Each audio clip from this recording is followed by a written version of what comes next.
দর্শক 2024-এর আন্দোলনটা ছিল মূলত কোটা সংস্কার আন্দোলন, কোটার বিরুদ্ধে আন্দোলন। কোটা না মেধা, মেধা মেধা, এটাই মূল স্লোগান ছিল। এবং সাথে স্লোগান ছিল বঙ্গবন্ধুর বাংলায় বৈষম্যের ঠাঁই নাই। অর্থাৎ কোটা সিস্টেমের মাধ্যমে একটা বৈষম্য তৈরি করা হচ্ছে, মেধাবীরা বৈষম্যের শিকার হচ্ছে, মেধাবীদের সুযোগ না দিয়ে কোটার মাধ্যমে বিশেষ বিশেষ শ্রেণীকে সুযোগ দেওয়া হচ্ছে। যেমন মুক্তিযোদ্ধার সন্তান নাতিপুতি, সাথে রয়েছে নারী কোটা, উপজাতি কোটা, বিভিন্ন কোটা রয়েছে। সেই কোটাগুলো থাকা যাবে না। মূলত রাগটা ছিল মুক্তিযুদ্ধ নিয়ে, এবং মুক্তিযোদ্ধা কোটা থাকা যাবে না সেটা নিয়েই মূলত রাগ। মুক্তিযোদ্ধাদের কেন কোটা থাকবে? 30% কোটা কেন মুক্তিযোদ্ধাদের থাকবে? একটা কোটাও থাকা যাবে না। পরবর্তীতে আমরা 5 আগস্টে সরকার পতনের পরে মুক্তিযুদ্ধের ওপরে যে আক্রমণ, বঙ্গবন্ধু, মুক্তিযুদ্ধের ভাস্কর্য, 32 নম্বরের বাড়ি, মুজিবনগরের সমস্ত যে ভাস্কর্য, এই ব্যাপারগুলো ভাঙাতে আমরা নিশ্চিত হয়েছিলাম যে এই কোটা আন্দোলনের পেছনে মূলত মুক্তিযুদ্ধ বিরোধীরা যে কোনোভাবেই হোক জেকে বসেছিল, কিংবা এই আন্দোলনটাকে তারা হাইজ্যাক করে ফেলেছিল। ছাত্রদের এই আন্দোলনটাকে তারা হাইজ্যাক করে ফেলেছিল, হাইজ্যাক করে তারা তাদের এজেন্ডা বাস্তবায়ন করতে চেয়েছে 5 তারিখের পর থেকে। কিন্তু এটাকে সাধারণ ছাত্রদের আন্দোলনই আমরা দেখেছি। প্রথমে তারা মেধার দাবিতে আন্দোলন করেছে, কোটা থাকা যাবে না। কিন্তু হঠাৎ করে আমরা দেখেছি যে আন্দোলনে বিজয়ের পরে ডক্টর ইউনূস সরকার আবার নতুন করে নানা ধরনের কোটা চালু করলেন। জুলাই যোদ্ধা কোটা, জুলাই শহীদ কোটা, জুলাই আহত কোটা, জুলাই শহীদের পরিবারের কোটা, নানা ধরনের কোটা, এবং তাদেরকে নানাভাবে সহযোগিতা করা সেটা ভিন্ন কথা। কিন্তু কোটা, চাকরিতে এই কোটা পাবে, এই ব্যাপারে অগ্রাধিকার পাবে, ওই ব্যাপারে অগ্রাধিকার পাবে, এই ব্যাপারগুলো আমরা দেখেছি। এবং বর্তমান বিএনপি সরকার আসার পরে আরও এক কাঠি সরেস হয়ে সাবেক বিমানমন্ত্রী, যিনি কদিন আগেই খাদ্য মন্ত্রণালয়ে চলে গিয়েছেন, তাকে সরানো হয়েছে। সেই বিমানমন্ত্রী বললেন কি যে বাংলাদেশ বিমানের সমস্ত ফ্লাইটে, ইন্টারন্যাশনাল এবং মানে দেশের ভেতরের ফ্লাইট, সমস্ত ফ্লাইটে জুলাই যোদ্ধাদের 50% ডিসকাউন্ট দেওয়া হবে। মানে টিকিটের দাম মানে 100 টাকাতে 50 টাকা। বিমান পর্যটন কর্পোরেশনের যত যা আছে সেখানে সব কিছু, মানে মোটেল, হোটেল এগুলো রয়েছে, সেখানে মানে 36% ডিসকাউন্ট দেওয়া হবে তাদের জন্য। তার মানে কোটা আবারও নতুন করে জেকে বসেছে। সেই থেকেই মানে গত 2 বছর ধরেই আলোচনা চলছিল, আবার তাহলে কোটা কেন? কোটার বিরুদ্ধে আন্দোলনকারীরা আবার কেন কোটা সুবিধা নিতে চাইছে? একসময় তারা কোটার বিরুদ্ধে মেধার পক্ষে আন্দোলন করেছে, এখন তারা কোটা সুবিধা নিয়ে মেধাবীদের কেন বঞ্চিত করছে? তারা কেন বিমানে হাফ ভাড়া দিয়ে চলবে? অন্য মানুষগুলো কেন বৈষম্যের শিকার হবে? এই প্রশ্ন উঠছে। এবং এই প্রশ্ন যখন উঠছে, তখন ওই কোটা বিরোধী আন্দোলনের অন্যতম পরিচিত মুখ সার্জিস আলম বলছেন যে কোটা প্রয়োজন। কেন হঠাৎ করে আপনার কোটা প্রয়োজন হলো? কেন? কোটার বিরুদ্ধে যুদ্ধ করলেন 2 বছর আগে, তারও মানে 6 বছর আগে আপনার বড় ভাই নূরের নেতৃত্বে আপনারা যুদ্ধ করলেন। তাহলে এখন আবার কোটা কেন? কি বলতে চাচ্ছেন তিনি? কি বোঝাতে চাচ্ছেন আপনি? এবং দেশবাসীকে বোকা ভাবছেন কিনা? চলুন একটু জেনে দেখি। এই ভদ্রলোক সার্জিস আলম, যিনি টাকার অভাবে গণরুমে, গেস্ট রুমে একটা মানে শোয়ার জায়গা পাওয়ার জন্য বিশ্ববিদ্যালয়ের হলে তিনি ছাত্রলীগ করতে বাধ্য হয়েছিলেন।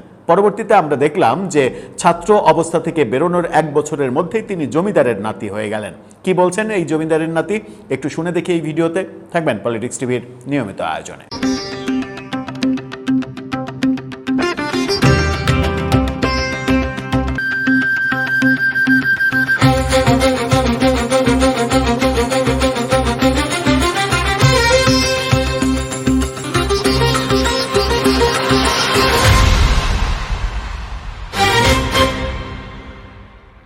দর্শক, বলছিলাম সার্জিস আলমের কথা, যিনি অকপটে বলেছেন যে গণরুমে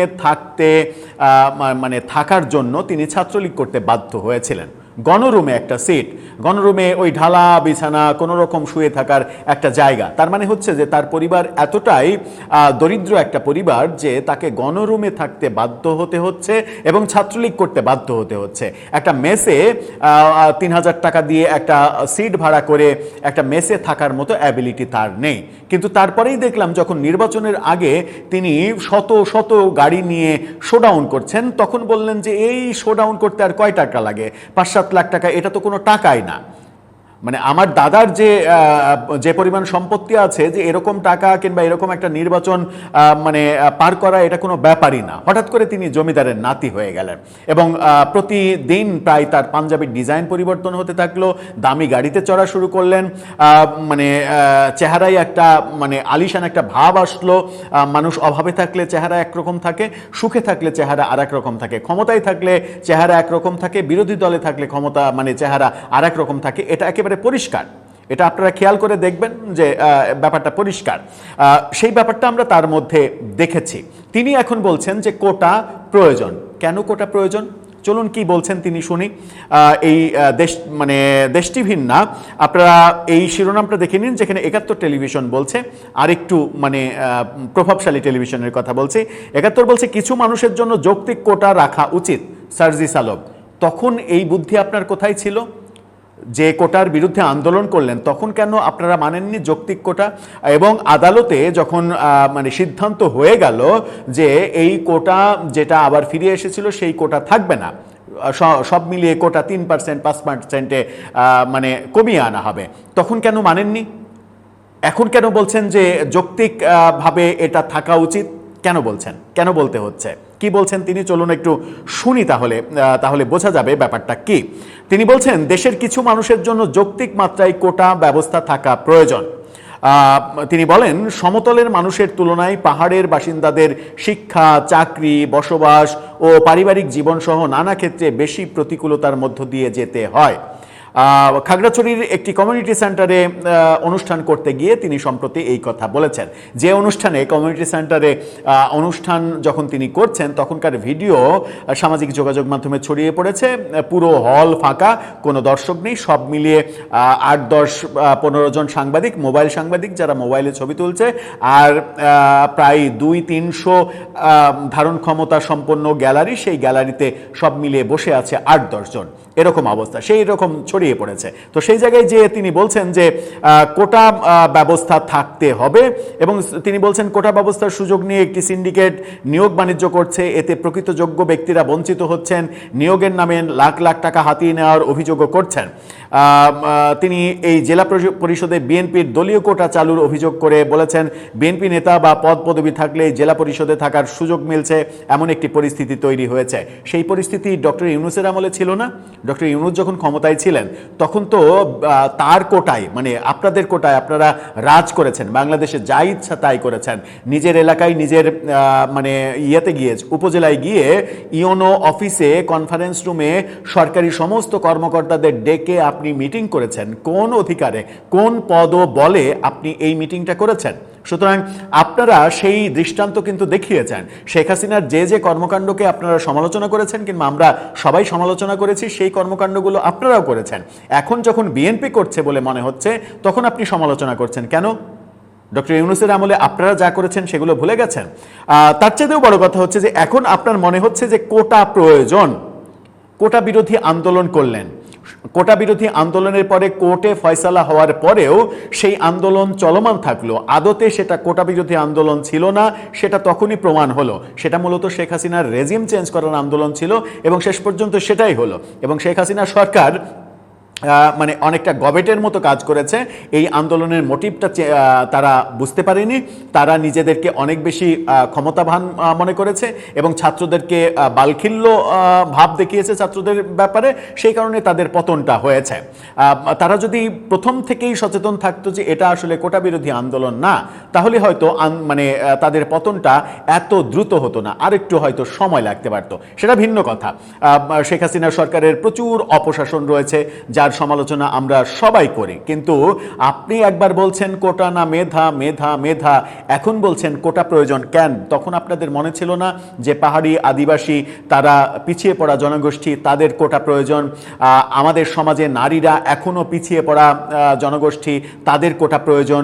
আপনি আপনার জুলাই যুদ্ধের পরে জুলাই যোদ্ধা কোটা নিচ্ছেন এবং সেই কোটা ব্যবস্থা তো মানে প্রণয়ন করছেন আপনি, ডক্টর ইউনূসদের চাপ দিয়ে সেটা করিয়েছেন। তখন আপনার খেয়াল ছিল না যে মুক্তিযোদ্ধারা এই দেশের সব থেকে বড় সম্পদ, তাদের ব্যাপারে আমাদের আরও সফট হওয়া উচিত ছিল? তখন মনে ছিল না। কিন্তু জুলাই যোদ্ধা কোটা নিতে তখন আর কোনো বাধা নেই, কিন্তু মুক্তিযোদ্ধা কোটা এটা থাকা যাবে না। সেটাই মূল মানে গায়ের জ্বালা। এই গায়ের জ্বালা যখন প্রকাশিত হয়ে যায় মানুষের মাঝে, তখন কিন্তু আপনাদের সম্পর্কে মানুষের বিরূপ ধারণা তৈরি হয়।